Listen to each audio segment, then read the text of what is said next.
এবারে জানাবো খবরের বিস্তারিত, আর আপনাদের সাথে আছি আমি সোনিয়া হক। 25শে মার্চের গণহত্যার আন্তর্জাতিক স্বীকৃতি আদায়ে শিগগিরই জাতিসংঘে প্রস্তাব দেয়া হবে বলে জানিয়েছেন পররাষ্ট্রমন্ত্রী এ.কে আব্দুল মোমেন। বিকেলে রাষ্ট্রীয় অতিথি ভবন সুগন্ধায় ফরেন সার্ভিস ডের অনুষ্ঠানে জেনোসাইড কর্নার উদ্বোধনের পর একথা জানান তিনি। ৭১-এর 25শে মার্চ রাতে অপারেশন সার্চলাইটের নামে ঢাকা শহর জুড়ে গণহত্যা চালায় পাকিস্তানি হানাদার বাহিনী। এক রাতেই হত্যা করা হয় প্রায় 20,000 ঘুমন্ত মানুষকে। এই গণহত্যা সম্পর্কে রাষ্ট্রীয় অতিথিদের জানাতে চালু হয়েছে জেনোসাইড কর্নার। ছবি, ভিডিও ফুটেজ সহ নানা দালিলিক প্রমাণে ফুটে উঠেছে পাকিস্তানিদের বর্বরতা। বাংলাদেশের উন্নয়নে কূটনীতিকদের ভূমিকা গর্ব করার মতো।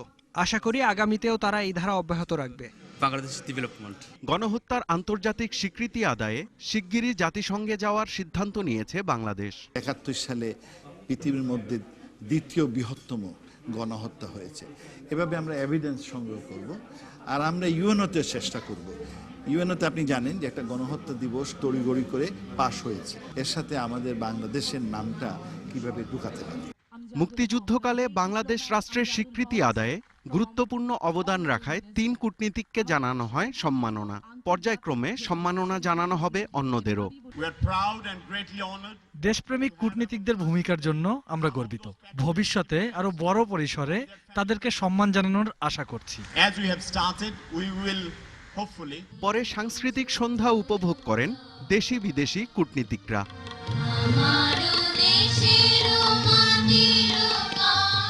Saiful Islam, DBC news, Dhaka. মাদ্রাসা ম্যানেজিং কমিটি ও পুলিশ আগে থেকে ব্যবস্থা নিলে নুসরাত হত্যা এড়ানো যেত বলে জানিয়েছেন পুলিশের তদন্ত কমিটির প্রধান ডিআইজি এস.এম. রুহুল আমিন। এদিকে স্বীকারোক্তিমূলক জবানবন্দি দিয়ে হত্যাকাণ্ডের পরিকল্পনার কথা স্বীকার করেছে হাফেজ আব্দুল কাদের। মাদ্রাসা ছাত্রী নুসরাত জাহান রাফিকে আগুনে পুড়িয়ে হত্যার ঘটনায় প্রশাসনের গাফিলতি ছিল কিনা তা খতিয়ে দেখতে পুলিশের 5 সদস্যের একটি দল 2 দিন ধরে তদন্ত করে। তদন্ত শেষে পুলিশের ডিআইজি জানান, অধ্যক্ষ সিরাজউদ্দৌলার অপকর্ম সম্পর্কে আগে থেকেই জানত ম্যানেজিং কমিটি। নুসরাত হত্যায় সোনাগাজী ইসলামিয়া ফাজিল মাদ্রাসার কয়েকজন জড়িত থাকার প্রমাণ পাওয়া গেছে বলেও জানান তিনি। সিরাজউদ্দৌলা তার যে এই ধরনের ঘটনার অনেক আগে থেকেই হিস্ট্রি আছে, মাদ্রাসার গভর্নিং বডিরও অনেকেই জানতো। যদি আগে ব্যবস্থা নেওয়া হতো তার বিরুদ্ধে, তাহলে হয়তো এটা অ্যাভয়েড করা যেত। পুলিশের গাফিলতি থাকলে তাদের বিরুদ্ধে ব্যবস্থা নেওয়া হবে বলে জানান রুহুল আমিন। সাবেক ওসির ভূমিকা এটা অবশ্যই আমাদের তদন্তের আওতায় আসবে, এবং আমরা এটা পর্যালোচনা করে যদি তাকে দোষী মনে হয়, দায়িত্ব যথাযথভাবে পালন করেননি বলে মনে হয় বা যথাযথ আচরণ করেননি বলে মনে হয়, অবশ্যই তার বিরুদ্ধে ব্যবস্থা নেওয়া হবে। হত্যাকাণ্ডের পরিকল্পনা ও প্রত্যক্ষভাবে জড়িত থাকার কথা স্বীকার করে আদালতে জবানবন্দি দিয়েছে আসামি হাফেজ আব্দুল কাদের। এই মামলার পরিকল্পনায় সে সক্রিয় অংশগ্রহণ করেছে এবং যারা মূল পরিকল্পনাকারী তাদের অন্যতম সেই হত্যাকাণ্ডে সহযোগিতা করেছে। এছাড়া নুসরাত হত্যা মামলার আর এক আসামি সহপাঠী শামীমকে 5 দিনের রিমান্ডে নিয়েছে পিবিআই। এদিকে নুসরাত হত্যার প্রতিবাদ ও বিচারের দাবিতে ফেনী সহ দেশের বিভিন্ন স্থানে বিক্ষোভ ও মানববন্ধন হয়েছে। DBC news desk. নুসরাত হত্যার ঘটনায় জড়িত কারো রাজনৈতিক পরিচয় দেখা হবে না বলে জানিয়েছে তদন্তের দায়িত্বে থাকা police bureau of investigation PBI. সংস্থাটির প্রধান জানিয়েছেন, ঘটনায় জড়িত সবাইকে আদালতে সোপর্দ করা হবে। এদিকে জবানবন্দিতে সোনাগাজী উপজেলা আওয়ামী লীগের সভাপতি রুহুল আমিনের নাম আসলেও ওই মুহূর্তের কোনো কথা তার মনে নেই বলে জানিয়েছেন তিনি। নুসরাত হত্যা মামলার তদন্তে প্রতিদিনই বের হয়ে আসছে নতুন নতুন তথ্য। ঘটনা ভিন্ন খাতে প্রবাহিত করতে স্থানীয় প্রশাসনের বিরুদ্ধে অভিযোগসহ তাতে সেখানকার বেশ কয়েকজন রাজনৈতিক নেতার ইন্ধন ও সহযোগিতার তথ্য পাওয়া গেছে। এরই মধ্যে ওই ঘটনায় প্রত্যক্ষভাবে জড়িত থাকার অভিযোগে গ্রেপ্তার করা হয়েছে স্থানীয় আওয়ামী লীগ নেতা ও পৌর কাউন্সিলর মকসুদ আলমকে। তবে মূল 2 আসামির জবানবন্দিতে সোনাগাজী উপজেলা আওয়ামী লীগের সভাপতি রুহুল আমিনের নাম আসায় তিনিও এখন আলোচনায়। জবানবন্দিতে শামীম ও নুরুদ্দিন জানিয়েছেন, নুসরাতের গায়ে আগুন ধরিয়ে দেওয়ার পর শামীম একটি রবি নম্বর থেকে রুহুল আমিনকে ফোন করে বিস্তারিত জানায়। তিনি বিষয়টি অবগত উল্লেখ করে তাদের পালিয়ে যাওয়ার পরামর্শ দেন। এছাড়া অধ্যক্ষের মুক্তির দাবিতে আন্দোলন করতেও নির্দেশ দিয়েছিলেন তিনি। যদিও রুহুল আমিন বলছেন, শামীমের সাথে তার কি কথা হয়েছিল তা মনে নেই। আমি কি কথা বলেছি, কি বলেছি না বলেছি আমার এটা স্মরণ নাই। অনেকজন ফোন কাটাই দিয়েছি, আমি দেখতেছি এটা বলছে যে আমি দেখতেছি এটা কি ঘটনা, আমরা তো জানি না কি ঘটনা করেছে। ওখানে চলতেছে 144 দ্বারা চলতেছে, পরীক্ষা চলতেছে। আমি তখন আমার এখানে অভিযোগ ওঠে আমার। পিবিআই বলছে, ওই ঘটনায় স্থানীয় বেশ কয়েকজন রাজনৈতিক নেতার প্রত্যক্ষ ও পরোক্ষভাবে সহযোগিতার তথ্য রয়েছে তাদের কাছে। আমরা যেটা দেখছি যে শুরু থেকে কার কতটুকু এখানে জড়িত থাকার প্রবণতা আছে। যেই আসবেন এই মামলার তদন্তে, সে যতই ক্ষমতাধর হোক এবং রাজনীতির সাথে জড়িত থাকুক, এইটা আমরা তাকে কখনোই ক্ষমা করার সুযোগ নাই। 6 এপ্রিল পরীক্ষা দিতে গেলে নুসরাতকে মাদ্রাসার ছাদে ডেকে নিয়ে শরীরে কেরোসিন ঢেলে আগুন ধরিয়ে দেওয়া হয়। ঢাকা মেডিকেলের বার্ন ইউনিটে 5 দিন ধরে মৃত্যুর সঙ্গে লড়াই করে হার মানে প্রতিবাদী এই শিক্ষার্থী। Daud Khan, DBC news, Dhaka. চাঁপাইনবাবগঞ্জের কালীনগরে কিশোরী ধর্ষণ ও হত্যা মামলায় 5 জনের মৃত্যুদণ্ড দিয়েছে আদালত। দুপুরে চাঁপাইনবাবগঞ্জের নারী ও শিশু নির্যাতন দমন ট্রাইব্যুনাল 2 আদালতের বিচারক মোহাম্মদ শওকত আলী এ রায় দেন। রায় ঘোষণার সময় আদালতে 2 আসামি উপস্থিত ছিলেন, বাকি 3 জন পলাতক। রায় দ্রুত কার্যকরের দাবি জানিয়েছে কিশোরীর পরিবার। এদিকে আপিল করার কথা জানিয়েছে আসামিপক্ষের আইনজীবী। 2015 সালে আসামিরা আয়েশাকে ধর্ষণ ও শ্বাসরোধে হত্যা করে। মৃত্যুদণ্ডপ্রাপ্ত আসামিরা হল প্রশান্ত, নয়ন কর্মকার, নিতাই চন্দ্র, সুভাষ ও প্রশান্ত রবিদাস।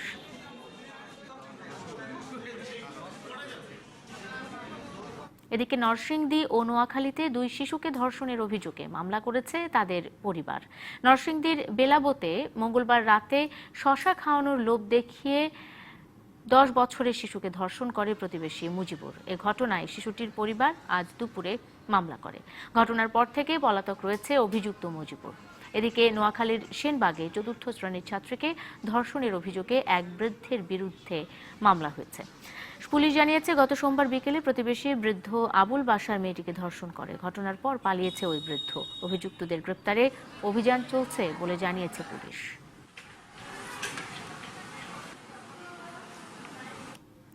আপত্তিকর ভিডিও ইন্টারনেটে ছড়িয়ে দেওয়ার ভয় দেখিয়ে মানিকগঞ্জে এক গৃহবধূকে 4 বছর ধরে ধর্ষণের অভিযোগ উঠেছে এক যুবকের বিরুদ্ধে।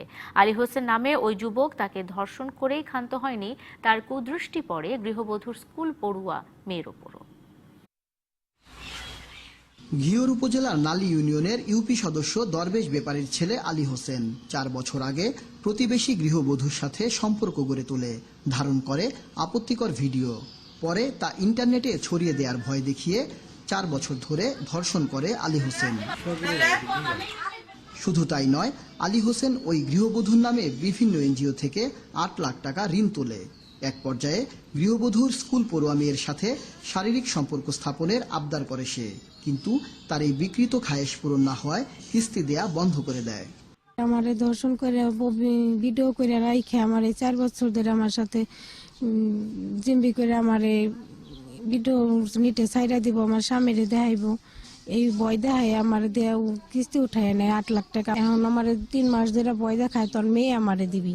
আলী হোসেন একসময় দুবাই থাকতো, সেখান থেকে দেশে ফিরে বিভিন্ন অপকর্মে জড়িয়ে পড়ে বলে জানায় স্থানীয়রা। 50 লাখ না 60 লাখ টাকা মাইরা আসছে, মানে ওর উপরে কেউ নাই, এটাই ও ভাবে। সরকার আমাদের উপযুক্ত বিচার করে দিক, যাতে নারী নির্যাতন কিংবা শিশু ধর্ষণ না করে। যে যদি অপরাধ করে থাকে তাহলে আইনের মাধ্যমে তাকে শাস্তি হওয়া উচিত, যেই হোক। ধর্ষণের অভিযোগে আলী হোসেনের নামে মামলা করেছেন নির্যাতিতা নারী। আমরা মহিলা ভিক্টিমের মেডিকেল করাইছি, মামলা হয়েছে এবং আমাকে আসামি ধরার চেষ্টা অব্যাহত আছে। অতি শীঘ্রই আমরা আসামি ধরে ফেলবো বলে আশা করতেছি। অভিযুক্ত আলী হোসেন ও তার পরিবারের সদস্যরা পলাতক রয়েছে। Ashraful Alam Liton, DBC news, Manikganj. বিদেশি পর্যটকরা যাতে বাংলাদেশ ভ্রমণে এসে নির্বিঘ্নে চলাফেরা করতে পারেন তা নিশ্চিত করতে সরকারের প্রতি আহ্বান জানিয়েছেন রাষ্ট্রপতি মোহাম্মদ আব্দুল হামিদ। বিকেলে রাজধানীর বঙ্গবন্ধু আন্তর্জাতিক সম্মেলন কেন্দ্রে tour operators association of Bangladesh আয়োজিত নবম Bangladesh travel and tourism fair উদ্বোধন অনুষ্ঠানে কথা বলেন তিনি। বাংলাদেশের ঐতিহ্য সহ পর্যটনের আকর্ষণীয় স্থানগুলোকে দেশে চমৎকারভাবে তুলে ধরার আহ্বান জানান তিনি। বিদেশি পর্যটকদের দেশের অতিথি উল্লেখ করে রাষ্ট্রপতি বলেন, তারা যেন নির্বিঘ্নে এবং আনন্দঘন পরিবেশে বাংলাদেশ ভ্রমণ করতে পারেন, সবাইকে তা নিশ্চিত করতে হবে। 10টি দেশ এবারের মেলায় অংশ নিয়েছে। 20 এপ্রিল সকাল 10টা থেকে রাত 9টা পর্যন্ত এই মেলা চলবে।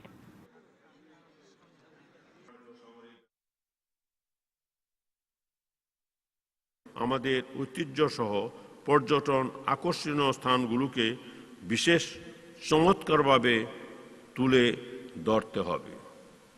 পর্যটন মন্ত্রণালয় সহ আমাদের দূতাবাসগুলোকে এ ব্যাপারে সক্রিয় ভূমিকা রাখতে হবে। বিদেশি পর্যটকরা আমাদের অতিথি, তারা যাতে নির্বিঘ্নে এবং আনন্দঘন পরিবেশে বাংলাদেশ ভ্রমণ করতে পারে, বাঙালির আতিথেয়তায় মুগ্ধ হয়, তাও নিশ্চিত করতে হবে। অসচেতনতার কারণে একের পর এক আগুনের ঘটনা ঘটছে বলে মন্তব্য করেছেন প্রধানমন্ত্রী শেখ হাসিনা। সকালে নিজ কার্যালয়ে জাতীয় দুর্যোগ ব্যবস্থাপনা কাউন্সিলের সভায় এই মন্তব্য করেন তিনি বলেন, নানা কারণে প্রাকৃতিক ও মানবসৃষ্ট দুর্যোগ দিন দিন বেড়ে চলেছে। তবে কি কি কারণে এসব দুর্যোগ সৃষ্টি হচ্ছে তা খতিয়ে দেখার নির্দেশ দেন প্রধানমন্ত্রী। দুর্যোগ মোকাবিলায় উদ্যোগ বাড়ানোর পাশাপাশি সচেতনতায় জোর দেন সরকার প্রধান। সভায় সাম্প্রতিক সময়ে দেশে যেসব অগ্নিকাণ্ড হয়েছে সেগুলোর তদন্ত প্রতিবেদন উপস্থাপন করা হয়। যেটা দেখি যে একটা যেমন একটা বিল্ডিং ধসে পড়ে গেল, সেখানে মানুষ মারা গেল বা তাদের উদ্ধার কাজ, তো এই ধরনের প্রতিনিয়ত বিভিন্ন ধরনের দুর্যোগ আসে। একটা হচ্ছে প্রাকৃতিক দুর্যোগ, আবার আর একটা হচ্ছে সভ্যতার বিকাশের কারণে দুর্যোগ। এটাও আমাদের ভাবতে হবে যে সভ্যতার বিকাশের কারণেও কিন্তু নানা রকম দুর্যোগ এখন দেখা দিচ্ছে। তো সেই ক্ষেত্রে আমি যেটা মনে করি যে প্রতিনিয়ত আমাদেরকে এই বিষয়ে পর্যালোচনা করা এবং আমাদের করণীয়তা নির্দিষ্ট করা, কারণ এর থেকে তো অভিজ্ঞতা আছে। অভিনেতা আহমেদ শরীফ ও তার স্ত্রীকে 35 লাখ টাকা অনুদান দিয়েছেন প্রধানমন্ত্রী শেখ হাসিনা। দুপুরে প্রধানমন্ত্রীর কার্যালয়ে দুইজনের চিকিৎসার জন্য এই অনুদান দেওয়া হয়। শেখ হাসিনার কাছ থেকে অনুদানের চেক গ্রহণ করেন আহমেদ শরীফ। এ সময় প্রধানমন্ত্রীর প্রতি কৃতজ্ঞতা প্রকাশ করেন দেশের জনপ্রিয় এই খল অভিনেতা। দীর্ঘদিন ধরে নানা রোগ ব্যাধিতে ভুগছেন আহমেদ শরীফ ও তাঁর স্ত্রী। উন্নত চিকিৎসার পরামর্শ দিয়ে প্রধানমন্ত্রী আহমেদ শরীফ ও তাঁর স্ত্রীর রোগ মুক্তি কামনা করেন। রাজধানীতে অভিযান চালিয়ে সেমাই ও পানি তৈরির কয়েকটি কারখানাকে জরিমানা এবং সিলগালা করেছে নিরাপদ খাদ্য কর্তৃপক্ষ ও বিএসটিআই। মিরপুর ও কামরাঙ্গীরচরে আলাদা দুটি ভেজাল বিরোধী অভিযান পরিচালনা করে ভ্রাম্যমাণ আদালত। রমজান মাস জুড়ে এই অভিযান অব্যাহত থাকবে বলে জানান তারা। বিএসটিআইয়ের অনুমোদন ছাড়া সেমাই বিক্রি করে আসছে কামরাঙ্গীরচরে ভাই ভাই ফুড প্রোডাক্ট নামের এই কারখানা। এই কারখানায় উৎপাদিত ভিন্ন ভিন্ন ব্র্যান্ডের সেমাই উদ্ধার করে নিরাপদ খাদ্য কর্তৃপক্ষের ভ্রাম্যমাণ আদালত। এ সময় ভাই ভাই ফুড প্রোডাক্টকে 1 লাখ টাকা জরিমানা করা হয়। আশপাশে আরও কয়েকটি কারখানায় অভিযান চালায় নিরাপদ খাদ্য কর্তৃপক্ষ। এ সময় হাবিবা ফুড প্রোডাক্টের কারখানায় একটি পণ্যের অনুমোদন না থাকায় 1 লাখ টাকা জরিমানা করা হয়। যেহেতু এটি ম্যান্ডেটরি প্রোডাক্ট কিন্তু বিএসটিআই এর সিল তারা ব্যবহার করেননি, এটা একটা অপরাধ ছিল, সেই বিষয়গুলো আমরা আমলে নিয়েছি। এছাড়াও 100% হালাল শব্দটি ব্যবহার করেছেন, যদিও তারা কোনো হালাল সার্টিফিকেট ওনারা প্রদর্শন করতে পারেননি। এদিকে সকালে মিরপুরে অভিযান শুরু করে Bangladesh standards and testing institution BSTI. এ সময় অনুমোদনবিহীন একটি পানির কারখানা সিলগালা করে দেয়া হয়। পরে আরেকটি পানির কারখানায় অস্বাস্থ্যকর কিছু পানির জার নষ্ট করে ফেলা হয়। এছাড়া বেশ কিছু ফলের দোকান ও সুপার শপে অভিযান চালায় বিএসটিআই। লাচ্ছা সেমাই, মুড়ি এবং খেজুর এগুলো আমরা বিএসটিআই ল্যাবরেটরিতে নিয়ে যাচ্ছি পরীক্ষা করার জন্য। যদি পরীক্ষা করে আমরা কোনো দূষিত বা মানব স্বাস্থ্যের জন্য ক্ষতিকর কিছু পাই, তাহলে আমরা এদের বিরুদ্ধে আইনগত ব্যবস্থা গ্রহণ করি। এ পর্যন্ত যতগুলা ফল পরীক্ষা করেছি, এ পর্যন্ত কোনোটাতেই আমরা ফরমালিনের উপস্থিতি পাইনি। রমজান মাস জুড়ে ভেজাল বিরোধী অভিযান অব্যাহত থাকবে বলে জানিয়েছে BSTI. Redwan Ahmed, DBC news, Dhaka. রমজানের খাদ্যদ্রব্যের দাম বাড়বে না বলে আশ্বস্ত করেছেন বাণিজ্যমন্ত্রী টিপু মুনশি। তিনি বলেছেন, মাস জুড়ে বাজার তদারকি করা হবে, সড়কে চাঁদাবাজি কঠোরভাবে দমন করা হবে বলেও জানান তিনি। বৃহস্পতিবার সচিবালয়ে নিজ কার্যালয়ে চাল কল মালিকদের সঙ্গে বৈঠক শেষে তিনি একথা বলেছেন। চালের মজুদ প্রয়োজনের তুলনায় বেশি আছে উল্লেখ করে তা রপ্তানির অনুরোধ জানান চাল কল মালিকরা। না হলে চালের দাম পড়ে যাওয়ার শঙ্কার কথা জানান তারা।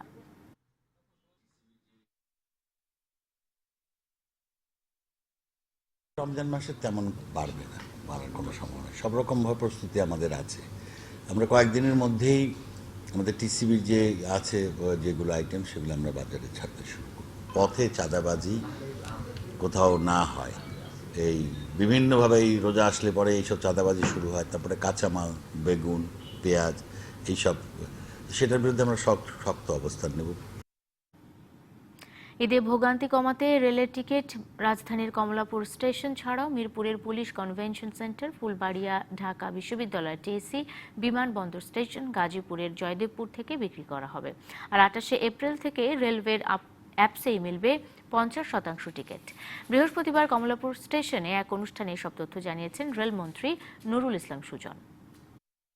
50% টিকিট আপনারা মোবাইল ফোনের মাধ্যমে অনলাইনে আপনারা সেটা কালেকশন করতে পারবেন। 6 জায়গা থেকে আমরা আগামী ঈদের টিকিট আমরা যাত্রী সাধারণের কাছে যাতে সহজেই কোনো ধরনের ভিড় ভাট্টা কিংবা এই যে রাত্রি যাপন করে অপেক্ষা করে যে টিকিট সংগ্রহ করতে হয় এইটাকে আমরা কিছুটা সহজ করতে চাই। রাজধানীর হাতিরঝিলের বিজিএমইএ ভবনে থাকা মালপত্র দ্বিতীয় দিনের মতো সরানো হয়েছে। সকাল থেকে শুরু হয় মালামাল সরানোর প্রক্রিয়া। গত মঙ্গলবার ভবন ভাঙার উদ্যোগ নেওয়ার পর অল্প কিছু মালপত্র সরিয়ে নেয় ভবনে থাকা প্রতিষ্ঠানগুলো। সেদিন রাতে ভবন সিলগালা করে দেওয়ায় পরে আর কোনো জিনিসপত্র বের করা সম্ভব হয়নি। বিভিন্ন প্রতিষ্ঠানের মালিকদের লিখিত আবেদনের পরিপ্রেক্ষিতে আজ আবার তালা খুলে দেওয়া হয়। রাজুকের নির্বাহী ম্যাজিস্ট্রেট জানিয়েছেন, আজকের মধ্যেই সব মালপত্র সরানোর নির্দেশ দেওয়া হয়েছে। এদিকে প্রতিষ্ঠানগুলো বলছে জিনিসপত্র পুরোপুরি স্থানান্তরের জন্য আরও সময় প্রয়োজন।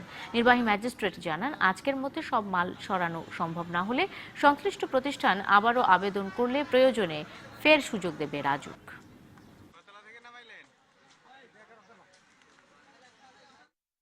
মালামালগুলো তো আমাদের দেশের সম্পদ। মহামান্য আদালত যেটা বলেছে যে এই ভবন ডেমলিশ করতে হবে, আমরা এই ভবন ডেমলিশ করব।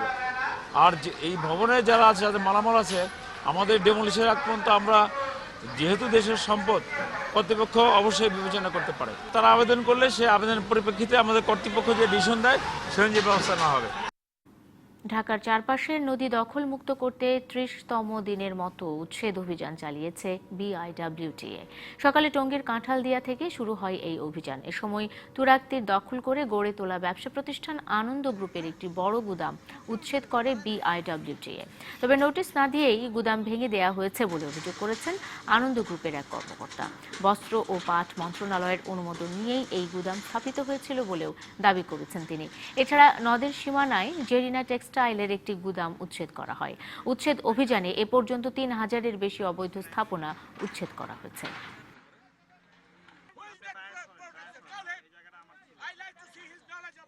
বগুড়ার গাবতলীতে মুক্তিযোদ্ধা ও সাবেক সেনা সদস্য ইয়াসিন আলী মোল্লা হত্যা মামলায় পিতা ও পুত্র সহ 5 জনের ফাঁসির আদেশ দিয়েছেন আদালত। এছাড়া আরও 4 জনকে বিভিন্ন মেয়াদে সাজা দেওয়া হয়েছে।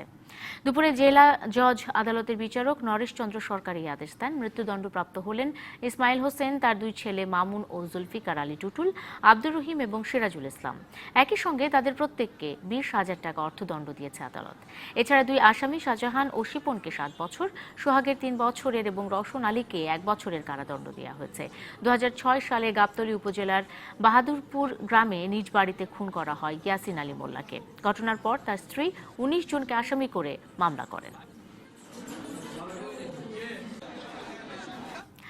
গাজীপুরের কোনাবাড়িতে কলেজ ছাত্রী লিজা হত্যার দ্রুত বিচারের দাবিতে বিক্ষোভ ও মানববন্ধন করেছে শিক্ষার্থীরা।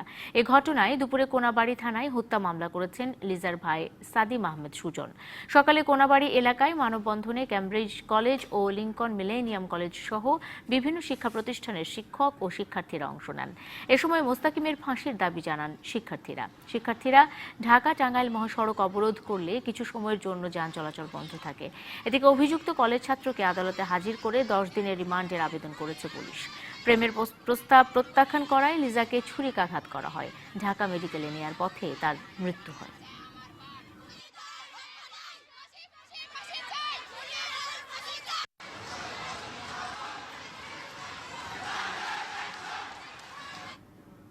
সামাজিক যোগাযোগ মাধ্যমে প্রেমের সম্পর্ক এরপর নির্দিষ্ট স্থানে ডেকে নিয়ে অপহরণ। সাভারের আমিনবাজার এলাকা থেকে এমন এক অপহরণকারী চক্রের 5 সদস্যকে গ্রেপ্তার করেছে র্যাব। এ সময় তাদের কাছ থেকে এক অপহৃত ব্যক্তি ও অপহরণের কাজে ব্যবহৃত একটি প্রাইভেট কারও জব্দ করা হয়েছে। র্যাব জানিয়েছে, এই চক্রটি 10 বছর ধরে নানা কৌশলে ব্যবসায়ী, পেশাজীবী ও চাকুরিজীবীদের অপহরণ করে পরিবারের কাছে মুক্তিপণ আদায় করে আসছিল। সামাজিক মাধ্যম ছাড়াও বিভিন্ন বাস স্টেশনের সামনে থেকে মাইক্রোবাসে যাত্রীদের চাহিদা মতো স্থানে নিয়ে যাওয়ার কথা বলে তাদের অপহরণ করে আসছিল। লাঠি ছাড়াই হাঁটলেন গ্রিন লাইন বাসের চাপাই পা হারানো রাসেল সরকার। সকালে বিনামূল্যে তার কৃত্রিম পা সংযোজন করেছে সাভারে পক্ষাঘাতগ্রস্ত পুনর্বাসন কেন্দ্র সিআরপি। শিগগিরই স্বাভাবিক জীবনে ফেরার আশা জানান আবেগ আপ্লুত রাসেল। 2018 সালের 28 এপ্রিল রাজধানীর যাত্রাবাড়িতে মেয়র হানিফ ফ্লাইওভারে রাসেলকে চাপা দেয় গ্রিন লাইন বাসের চালক। এতে বিচ্ছিন্ন হয়ে যায় তার বাম পা। সাভারে সিআরপির সহযোগিতায় কৃত্রিম পা পেলেন রাসেল। এ সময় লাঠি ছেড়ে আবারও দুপায়ে হাঁটতে পেরে আবেগ আপ্লুত তিনি। ঠিক আগে যেমনটা ছিলাম সেই রকম অনুভূতিটা আসতেছে আমার। অলরেডি আজকের থেকে শুরু হয়ে গেছে। আমার মনে আগের যে ফিলিংসগুলো, এই ফিলিংসগুলো আস্তে আস্তে আগের মতো হয়ে যাচ্ছে, কেননা আমি আগের মতো হাঁটতে পারবো, এই বিশ্বাসটা আমার আছে। গত 11 এপ্রিল সিআরপিতে ভর্তি হন রাসেল। পরীক্ষা শেষে ডাক্তার মোহাম্মদ শফিকের তত্ত্বাবধানে সংযোজন করা হলো তার কৃত্রিম পা। আশা করতেছি আমরা যেটা আমাদের 4 উইকসের মধ্যে সেটা রিহ্যাবিলিটেশন কমপ্লিট হবে। চিকিৎসকেরা জানান, নতুন পা নিয়ে চলাফেরায় স্বাভাবিক হতে প্রায় 4 সপ্তাহ সময় লাগতে পারে। এজন্য প্রয়োজনীয় অনুশীলন করাবে সিআরপি।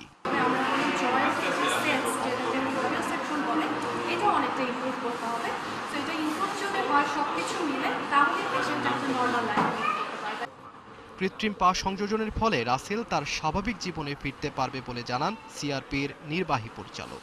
ভালো কন্ডিশনে আছে এবং আমরা আশা করছি যে 8 দিন 7 মধ্যে তাকে পূর্ণ সক্ষম হাঁটা অবস্থায় সে চলে যেতে পারবে এবং যখন সে প্যান্ট পরে থাকবে আপনারা বাইরে থেকে হয়তো বুঝতেও পারবেন না। DBC news desk. এক জেলা এক সিগন্যাল, এই স্লোগানের মধ্য দিয়ে মৌলভীবাজারে অনুষ্ঠিত হলো জেলা কেবল অপারেটরদের সম্মেলন। অনুষ্ঠানে প্রধান অতিথি ছিলেন প্রধানমন্ত্রীর তথ্য উপদেষ্টা ইকবাল সোবহান চৌধুরী। সকালে মৌলভীবাজারের শ্রীমঙ্গলের গ্র্যান্ড সুলতান হোটেলে কেবল অপারেটরদের এই সম্মেলন অনুষ্ঠিত হয়। সম্মেলনে কয়েক শত কেবল অপারেটর অংশগ্রহণ করেন। অনুষ্ঠানে ইকবাল সোবহান চৌধুরী বলেন, কেবল ব্যবসায়ীদের যুগের সাথে তাল মিলিয়ে চলতে হবে। কেবল ব্যবসার উন্নয়নে ডিজিটালের আওতায় আসার আহ্বান জানান তিনি। এমসিএস এর চেয়ারম্যান শওকত হাসান খান এলিনের সভাপতিত্বে বিশেষ অতিথি ছিলেন জেলা পরিষদ চেয়ারম্যান আজিজুর রহমান, অতিরিক্ত পুলিশ সুপার আনোয়ারুল হক। রাতে সাংস্কৃতিক অনুষ্ঠানের মধ্য দিয়ে শেষ হয় সম্মেলন। কেবল নেটওয়ার্কের প্রযুক্তিগত উন্নয়ন একটি অবশ্যম্ভাবী পরিণতি। শিল্পে যেমনিভাবে সুযোগ সুবিধা পাওয়া যায় সেই সুযোগ সুবিধাগুলো আপনারা পেতে পারেন এবং তার মাধ্যমে আমাদের এই কেবল নেটওয়ার্ক সিস্টেমটি ডিজিটালাইজড হবে। ভারতের লোকসভা নির্বাচনে ভোটের ক্যাম্পেইনে অংশ নিয়ে বাংলাদেশের চিত্রনায়ক ফেরদৌস ঠিক করেননি বলে মন্তব্য করেছেন পররাষ্ট্রমন্ত্রী এ.কে আব্দুল মোমেন। সকালে প্রধানমন্ত্রী শেখ হাসিনার আসন্ন ব্রুনাই সফর নিয়ে পররাষ্ট্র মন্ত্রণালয়ের সংবাদ সম্মেলনে তিনি এমন মন্তব্য করেছেন।